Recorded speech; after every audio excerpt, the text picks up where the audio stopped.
Com o pressuposto da Sagrada Escritura, diante da abordagem da doutrina, elencar as diferentes perspectivas entre a fé e a razão. Fides et ratio. Vamos pontuar, inclusive, as semelhanças e as possíveis confluências. Sem necessariamente ser radicais, vamos observar possíveis diálogos entre esses dois contextos que se estranham ao longo dos séculos. Para o pensador e pesquisador da teologia, é de suma importância saber as realidades de cada lado, para fazer julgamento relevante e contextualizado dos pontos convergentes e divergentes. Bem-vindo à série de 6 vídeos complexos antropológicos, criacionismos versus evolucionismo. Diante de intensos debates a despeito dessa temática que vai certamente ainda perdurar por séculos afora e, consequentemente, nossa geração não verá tal embate resolvido, proponho, antes de centrar a já conhecida doutrina da antropologia teológica, por nós, estudantes de teologia, termos ou lermos alguns artigos de diferentes personalidades. Essa é a minha proposta. Diferentes personalidades e áreas que dialogam sobre o tema criacionismo e evolucionismo. Assim, veremos ao final, o 6º vídeo, as ponderações da doutrina bíblico-reformada e a sua relevância. Muito obrigado pela sua atenção.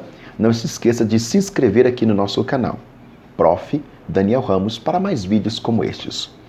O primeiro vídeo, que é este que eu vos proponho, a questão do debate antropológico. Vamos lá? O falso dilema evolução versus criação já foi elucidado há muitos anos. Foi entre as décadas de 30 e 40 do século passado, quando Theodosius Dobzhansky, olha para você ver que nome, Ernest Mayr Stevens e outros grandes biólogos reuniram-se para estabelecer as bases da atual teoria da evolução. O termo teoria às vezes tem uma conotação pejorativa. Isso não passa de teoria, dizem as pessoas, como se teoria fosse inferior ao fato. Sobre isso, Stephen Jay Gould diz: as teorias são estudadas, são estruturas que explicam e interpretam os fatos. Atualmente, a teoria da evolução dos seres vivos é um incontestável aceito por grande maioria dos biólogos, do ponto de vista científico. A noção de um mundo dinâmico, em parte mitológica, sobre a origem dos seres vivos, já viviam em Anaximandro, do século VI, Empedocles, do século V. De acordo com Anaximandro, os homens eram como peixes, com o tempo foram perdendo a pele de peixe, passaram a vida terrestre. Empedocles, considerando por alguns como pai da evolução, dizia que as plantas surgiram da terra, e destas, os animais que apareciam como órgãos e partes separadas que se uniram ao acaso. A maioria desses conglomerados eram aberrações que acabavam sendo eliminados, mas alguns desses conglomerados eram bem-sucedidos e sobreviviam. Eis aí a primeira ideia de sobrevivência dos mais aptos. Xenófanes, que viveu no século VI e parte do século V, foi o primeiro a reconhecer os fósseis como os restos de animais que viveram um dia. No século IV a.C., viveu outro grande filósofo, Aristóteles, que notou haver uma gradação completa na natureza. O estágio mais baixo e o inorgânico, desse surge por metamorfose orgânico formado por 3 estágios vegetais animais, esponjas e as anêmonas do mar e os animais. Podemos considerar Aristóteles como pai das árvores genealógicas, embora ele fosse uma linha reta, sem ramos e não incluía os fósseis já descritos por Xenófanes. 2000 anos separaram Aristóteles de Lamarck, um grande injustiçado lembrado por seus erros do que por seus acertos, além de apresentar uma interessante teoria da evolução da vida. Em sua obra Philosophie Zoologique, teve a sua coragem de publicar em 1809, uma época totalmente despreparada para aceitar as ideias. Já Darwin, justamente considerado o pai da evolução, publicou sua obra On the Origins of Species em 1859, causando o segundo grande abalo na visão do homem sobre si mesmo, defendendo a ideia de que os seres humanos são uma parte da natureza e não algo à parte da natureza. Nicolau Copérnico, em meados do século XVI, com a sua visão heliocêntrica do universo, retirou a Terra do centro de todas as coisas celestiais. Essa foi a primeira grande revolução intelectual. Pode-se imaginar o impacto que essa descoberta causou? Porém, nada revolucionou mais o mundo e produziu mais discussão do que a teoria da seleção natural de Darwin. Apesar do advento dessa nova maneira de explicar a origem do homem, isso não impediu que se continuasse a considerar a natureza do ser humano como algo especial, por suas qualidades como inteligência, espiritualidade e julgamento moral. Os processos evolutivos são mecanicistas e impessoais, por isso, difíceis de serem aceitos pelo que acreditam que as coisas existem com um propósito, o chamado finalismo. Spencer aplicou o conceito da seleção natural do darwinismo social, o fato que irritou Darwin. Os darwinistas sociais do final do século XIX e início do século XX encontraram uma lei de seleção natural justificada para a luta de classes, a competição econômica desenfreada e o capitalismo e o imperialismo. Os dois pontos básicos de A Origem das Espécies, esse é o título do texto de Darwin em português, são que todos os organismos são produtos modificados de ancestrais comuns e que o mecanismo da evolução é o da seleção natural das variações hereditárias.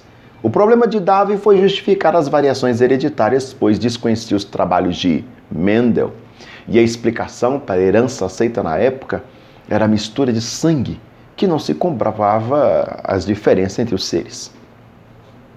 Com a descoberta do século passado, no estudo da morfologia comparada, embrionária descritiva, paleontologia, biogeografia, genética e biologia molecular, foi comprovada a teoria sintética da evolução formulada entre 1930 e 1940, graças principalmente ao professor Dobzhansky, do curso de História Natural da Faculdade de Filosofia da USP, um dos mais importantes geneticistas do mundo, ajudou a formar e desenvolver grupos de pesquisas que trabalhavam em cooperação com universidades americanas.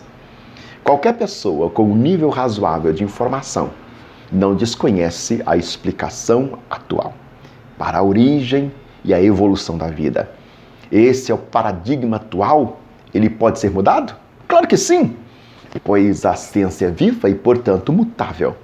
Verdades hoje podem ser modificadas com novas descobertas, mas o que afirmamos agora e está comprovado é verdadeiro. Atualmente faltam alguns detalhes, como fósseis intermediários à linhagem humana e na de muitos animais e plantas, inclusive, mas com estudos mais intensos, cada vez mais completos, ficam essas genealogias. Além disso, estudos cromossômicos e a biologia molecular têm contribuído para comprovar a relação e a distância entre os seres.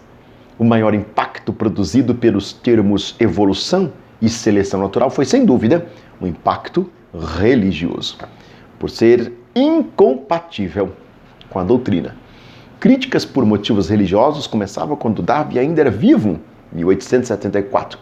Charles Hodge, um teólogo protestante americano, publicou What is Darwinism?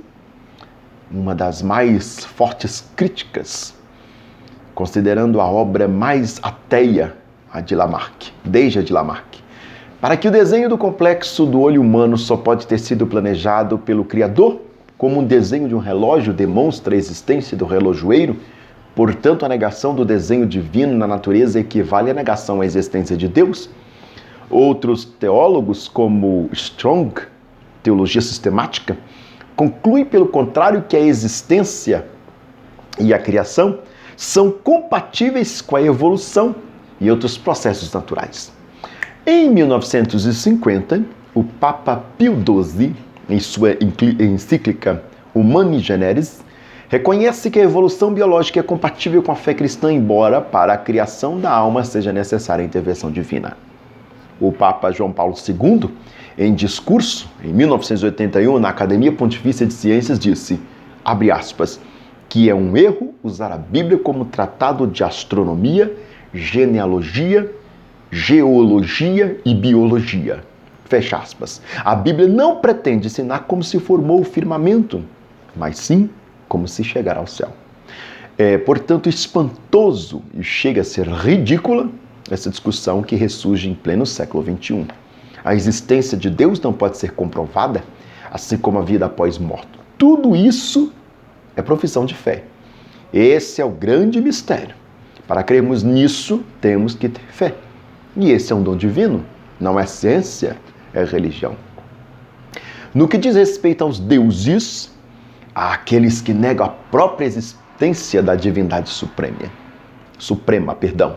Outros dizem que ela existe, mas não se preocupa, não interfere, não premedita coisa alguma. Um terceiro grupo atribui-lhe existência ativa e premeditada só para assuntos transcendentes e celestiais, não para tudo que acontece na Terra. Um quarto grupo admite que há uma interferência divina tanto na Terra como no céu, mas só em geral e não a respeito de cada indivíduo. Já um quinto grupo, o qual pertencia a Ulisses e Sócrates, é um dos que bradam, abre aspas, não dou um passo sem o vosso conhecimento. Epiteto, filósofo estoico grego, do século 50 d.C. Muito obrigado. Continue conosco que nós vamos para a parte 2.